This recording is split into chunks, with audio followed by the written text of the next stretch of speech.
Hello तो friend, मेरा नाम जगदीश है और आप सभी का स्वागत है मेरे अपने चैनल मेडिकेयर जगदीशा पे। तो मैं आज आपको वीवीआर 400 कैप्सूल के फ़ायदों के बारे में बताने वाला हूँ।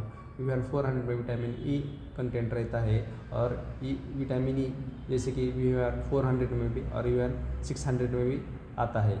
और विटामिन ई जैसे कि मॉइस्चराइजिंग लोशन में भी आता है, जैसे कि स्किन कंडीशन में भी इसका इस्तेमाल आप कर सकते हैं। जैसे चलो तो मैं आज आपको विटामिन ई कैप्सूल जैसे कि ई1 कैप्सूल के बारे में आपको बताने वाला हूँ। वीवीआर 400 के फ़ायदे क्या क्या रहते हैं, इसका इस्तेमाल आप किसके लिए कर सकते हैं और इसके बेनिफिट्स क्या क्या रहते हैं और इसके कुछ साइड इफ़ेक्ट भी रहते हैं, इस सभी के बारे में आपको आज बताने वाला हूँ। वीवीआर 400 जैसे कि आप स्किन एलर्जी के लिए, जैसे कि स्किन कैंसर के लिए और एंटीऑक्सीडेंट का इसके लिए इसका इस्तेमाल आप कर सकते हैं। एंटीऑक्सीडेंट मतलब कि ऑक्सीडेटिव कंडीशन को रिड्यूस करने का काम करता है और स्किन बर्न को भी ये कम करने का काम करता है।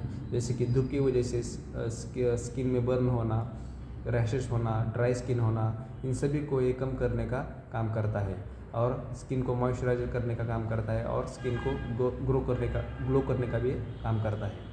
और इसका इस्तेमाल आप मॉइस्चराइजिंग लोशन का भी कर सकते हैं और इसका टैबलेट का कैप्सूल का इस्तेमाल जैसे कि आप ओरली भी खा के भी इसका इस्तेमाल आप कर सकते हैं।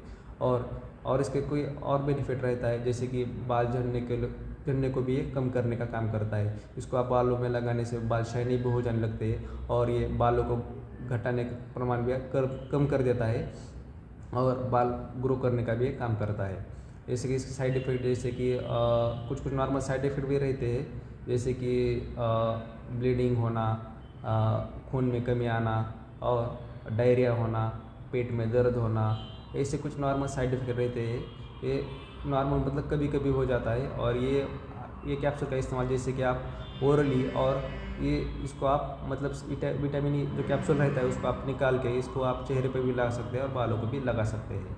और ये विटामिन ई कैप्सूल बहुत फ़ायदेमंद है, जैसे कि आपको स्किन के लिए इसका इस्तेमाल कर सकते हैं और बालों की झड़ने को कम करने के लिए भी इसका हम इस्तेमाल कर सकते हैं। चलो तो फ्रेंड, आपको ये वीडियो पसंद आया तो इसको लाइक कीजिए, ज़्यादा से ज़्यादा लोगों तक पहुंचाने के लिए इसको शेयर कीजिए और इसको सब्सक्राइब कीजिए और बेल आइकन लगाना मत भूलिए। चलो तो फ्रेंड, थैंक यू।